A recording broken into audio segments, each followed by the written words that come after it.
बिस्मिल्लाहिर्रहमानिर्रहीम। अस्सलाम वालेकुम नाज़रीन, आप यूट्यूब चैनल देख रहे हैं, मैं इमरान खान हूँ। नाज़रीन, सुहेल अफरीदी साहब की एक मुलाकात हुई कोर कमांडर पेशावर से, और उस मुलाकात को लेकर सोशल मीडिया पे बड़ा रोला पड़ा हुआ है। ये मुलाकात क्या हुई, क्यों हुई, मकसद क्या था, किसने करवाई, वजह क्या थी, और ये बाहर कैसे आया मामला। और मुलाकात जुमे वाले दिन हुई, सुबह पहले हाफ में, यानी 10 बजे के आसपास मुलाकात हुई, और जुम्मे से पहले पहले ये मुलाकात ख़त्म हो गई। उसके बाद सुहेल अफरीदी की जो मसरूफियात थी वो फिर 3 लगातार जलसे हुए, जुम्मे को, हफ्ते को, एतवार को वो जलसे करते रहे। और इससे एक दिन पहले सुहेल अफरीदी ने कोशिश की इमरान खान साहब से मुलाकात करने की अडियाला जेल में। जुमेरात को वो कोशिश करते हैं इमरान खान साहब से मुलाकात करने की, वो मुलाकात नहीं होती। सुहेल अफरीदी साहब वापस आते हैं खैबर पख्तूनख्वा में, वहाँ वज़ीर आला हाउस में उनकी मुलाकात होती है कोर कमांडर पेशावर से, और उसके बाद वो एक जलसे में जाते हैं। अगले दिन उनका एक जरगा होता है, और फिर अगले दिन करक के अंदर एक जलसा होता है। इन जलसों में सुहेल अफरीदी ने नहीं बताया कि उनकी कोर कमांडर से मुलाकात हुई। ये रूटीन की मुलाकात है, वैसे ये वज़ीर आला की ये होती रहती हैं मुलाकातें, लेकिन नॉर्मली ये चीज़ें सामने आ जाती हैं। हैरत की बात यह है कि सुहेल अफरीदी ने या उनकी टीम ने इस हवाले से आगाह नहीं किया मीडिया को, या वो शायद बताना नहीं चाह रहे थे कि उनकी मुलाकात हुई कोर कमांडर से। मुलाकात का जो बैकग्राउंडर है वो क्या है, इसमें शहजाद अकबर साहब ने कोई इन्फॉर्मेशन दी है, और कुछ सोर्सेज से मेरे पास इन्फॉर्मेशन है, मैं आपके सामने रख देता हूँ। लेकिन उससे पहले ये मुलाकात जो है ये सुहेल अफरीदी की दरख्वास्त पे नहीं हुई, ये मुलाकात कोर कमांडर की दरख्वास्त पे हुई है। यानी ये ख्वाहिश जो है वो सुहेल अफरीदी की नहीं थी, वो कोर कमांडर की ख्वाहिश थी मुलाकात करने की, नंबर 1। नंबर 2, एस्टेब्लिशमेंट का अपना जो सोशल मीडिया है वो इसके ऊपर गंद फैला रहा है और प्रोपेगेंडा कर रहा है कि सुहेल अफरीदी ने मुलाकात की कोर कमांडर से, वो तो कहता था कि मैं नहीं मिलूंगा। इस किस्म की बातें जो है वो एस्टेब्लिशमेंट का सोशल मीडिया कर रहा है। यानी पहले मुलाकात की दरख्वास्त कहाँ से आई? कोर कमांडर की जानिब से। मुलाकात के बाद प्रोपेगेंडा कौन कर रहा है? कोर कमांडर से रिलेटेड जो सोशल मीडिया है, एस्टेब्लिशमेंट का सोशल मीडिया, वो इसके ऊपर नीचा दिखाने की कोशिश कर रहा है सुहेल अफरीदी को। तो अब क्योंकि वो बात उन्होंने शुरू कर दी तो बात तो आगे बढ़ेगी। इसमें शहजाद अकबर साहब ने पहले इन्फॉर्मेशन दी। उन्होंने कहा जी कि जुमे के रोज़ एक हसास इदारे के सूबाई दफ्तर के एक आला ऑफिसर ने सूबे के आइनी सरबराह यानी सुहेल अफरीदी से रब्ता किया और उन्हें अपने साथ कोर कमांडर के दफ्तर चलने की दरख्वास्त की। क्या हो जी, कोर कमांडर के दफ्तर हाज़री है। जैसे गड्ढापुर साहब को कहा था तो वो कैबिनेट लेके पहुंच गए थे वहाँ पे, लेकिन सुहेल अफरीदी ने या आईनी ओहदेदार ने, जो पहले ही इस दफ्तर से मुलाकात से गुरेज़ा थे, यानी कोशिश करते मुलाकात ना करें, इन्होंने बड़े प्यार वाले अंदाज में जवाब दिया कि मेरे मनसब के तकाज़ों के मुताबिक मुनासिब यही है कि मैं अपने दफ्तर में मुलाकात करूँ। यानी मैं उधर क्यों जाऊँ मुलाकात करने के लिए, वो मेरा मनसब ऐसा है क्योंकि एक आईनी ओहदा है मेरे पास, बड़ा ओहदा है, तो वो मुझे मिलने के लिए आए। अगर वो तशरीफ़ लाना चाहें तो मुझे कोई एतराज़ नहीं। ये बात जो हसास इदारे का अफसर था उसको पसंद नहीं आई और उन्होंने नाराज़गी का इजहार किया और गैर मुनासिब लहजा इख्तियार करते हुए वहाँ से रवाना हो गए। जब ये मामला कोर कमांडर के इल्म में आया तो उन्होंने सूरत हाल की नज़ाकत को समझते हुए दानिशमंदी का मुजाहरा किया। उन्होंने मुतल्लिका अफसर को तंबीह करने के बाद ख़ुद सूबे के आइनी सरबराह के दफ्तर का दौरा किया, उन्हें ओहदा संभालने पर मुबारकबाद दी और अमन व अमान के उमूर पर खुशगवार माहौल में तबादला ख्याल किया। बाद अदा वो नहायत एहतराम के साथ रुखसत हो गए। इस वाक़े का मकसद बयान करने का आगे वो अपना बता रहे हैं कि जी मकसद ये है कि जो आइनी ओहदेदारान हैं उनकी इज़्ज़त का ख्याल रखा जाए और वही जो मनसब है वो ख़ुद भी अपने मनसब का ख्याल रखें और जो सरकारी मुलाजमीन हैं वो भी उनके मनसब का ख्याल रखें। बहरहाल ये मुलाकात जो है इसकी दरख्वास्त एस्टेब्लिशमेंट की जानिब से यानी कोर कमांडर की जानिब से थी। सुहेल अफरीदी ने जाने से इनकार किया कि जी मैं तो नहीं आ रहा, लेकिन मेरा दफ्तर हाजिर है, यहाँ पे अगर वो आकर मिलना चाहें तो बड़ी अच्छी बात है, वो आकर मिल लें, क्योंकि मेरा मनसब बड़ा है और वो अगर आके कोई ब्रीफिंग देना चाहते हैं तो यहाँ पे आ जाएँ, या मुलाकात करना चाहते हैं। तो बेसिकली मुलाकात का जो मकसद बताया गया था सुहेल अफरीदी को, पहले वो ये बताया गया था जी वो मुबारकबाद देना चाहते हैं। फिर वो आए, उन्होंने मुबारकबाद दी भी।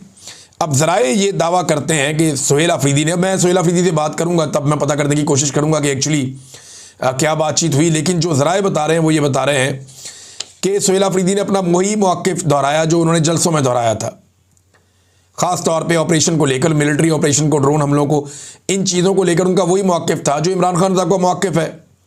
और उन्होंने ये बात भी बताई कि जनाब इमरान खान साहब से तो मुलाकात नहीं हो रही, चीज़ें पेंडिंग है। तो अब कुछ लोग कह रहे हैं कि शायद इमरान खान साहब से आज के दिन में सुहेल अफरीदी साहब की मुलाकात हो जाएगी। ये दावा किया जा रहा है इस मुलाकात के बाद।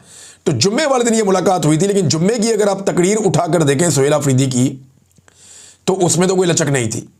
हफ्ते वाले दिन भी कोई लचक नहीं थी, एतवार वाले दिन भी कोई लचक नहीं थी। लेकिन गंडापुर से ज़रा मुख्तलिफ तर्ज अमल है। गंडापुर साहब खुद मिलने चले जाते थे, बाद वक़्त गायब भी हो जाते थे बेचारे, और पता ही नहीं चलता था गंडापुर साहब गए कहाँ पे। फिर अचानक नमूदार होकर कहते थे मैं फ़लाँ जगह से आ गया हूँ, पहाड़ क्रॉस कर लिए। उनकी अपनी एक कहानी होती थी। लेकिन सुहेल अफरीदी ने जो तरीक़ाकार इख्तियार किया, ये इज़्ज़त वाला तरीका है। और इतने बड़े आईनी ओहदे के ऊपर बैठे हुए शख्स को इस तरह पॉजिटिव एटीट्यूड के साथ जाना चाहिए। जो भी आए उससे मिलना चाहिए, बात करनी चाहिए।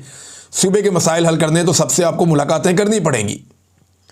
लेकिन इमरान खान साहब से अब वो क्या लेकर आते हैं आगे चलने का मंसूबा, ये तो इमरान खान साहब जब मिलेंगे सुहेल अफरीदी को तभी पता चलेगा, और उसके बाद जब वो बात करेंगे तब पता चलेगा।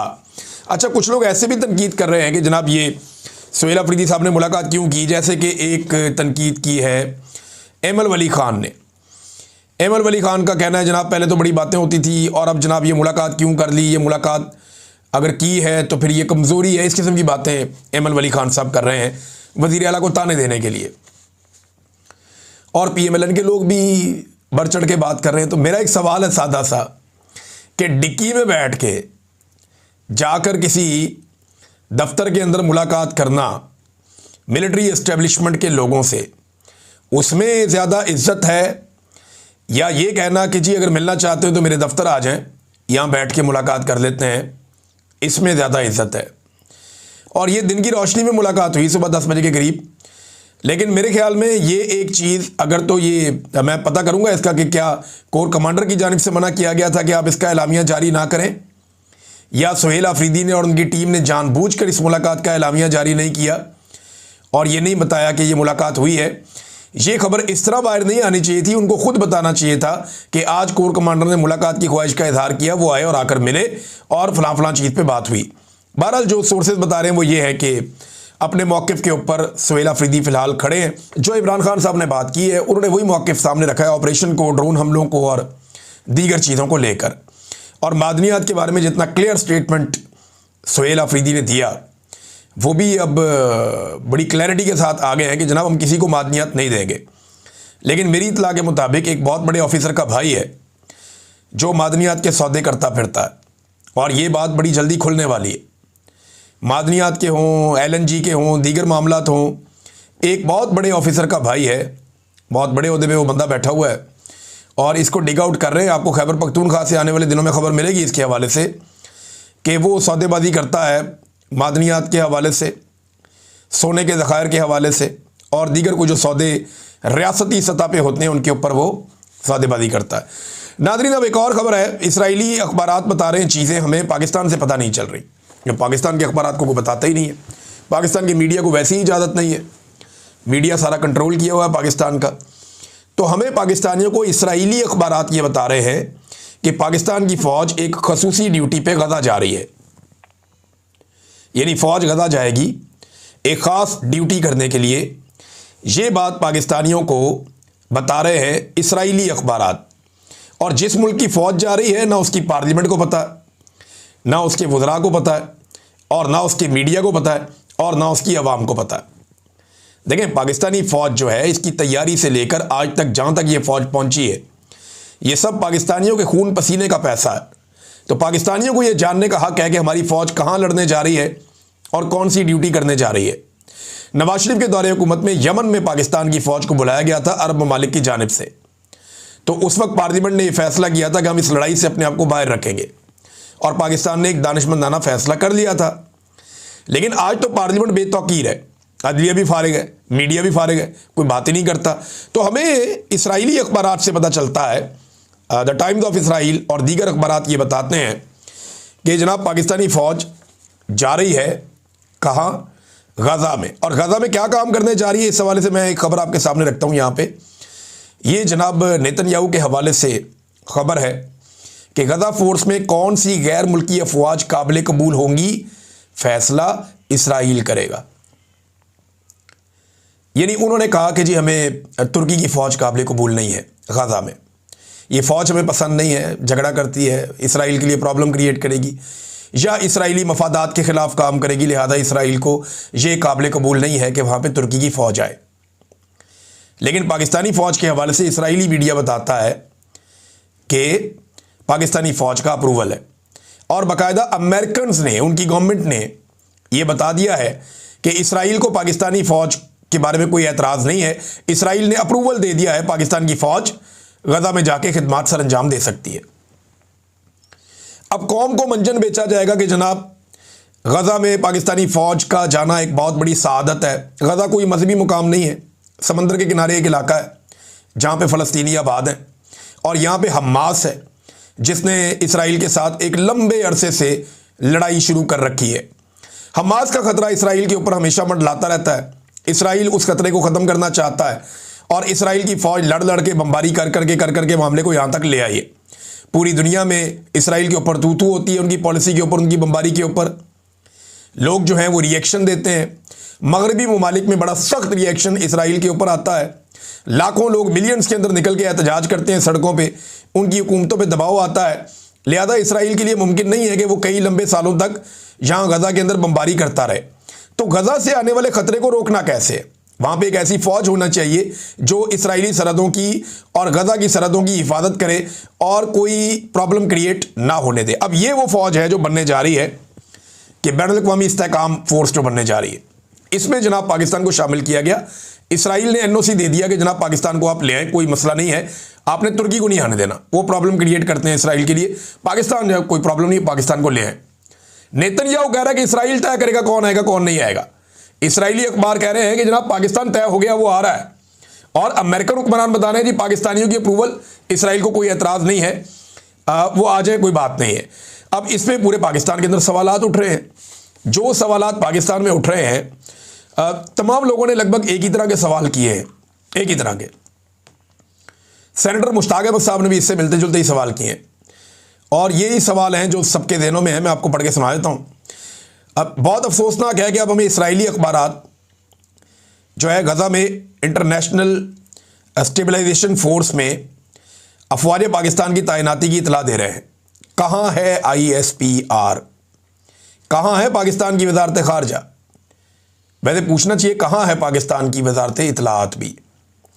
मैं बहैसियत पाकिस्तानी शहरी हुकूमत पाकिस्तान से दर्ज झेल सवालात की वजाहत चाहता हूँ। नंबर 1, क्या यह दुरुस्त है कि अफवाज पाकिस्तान अमरीकी मनसूबाबंदी के तहत गजा में तैनात हो रही हैं?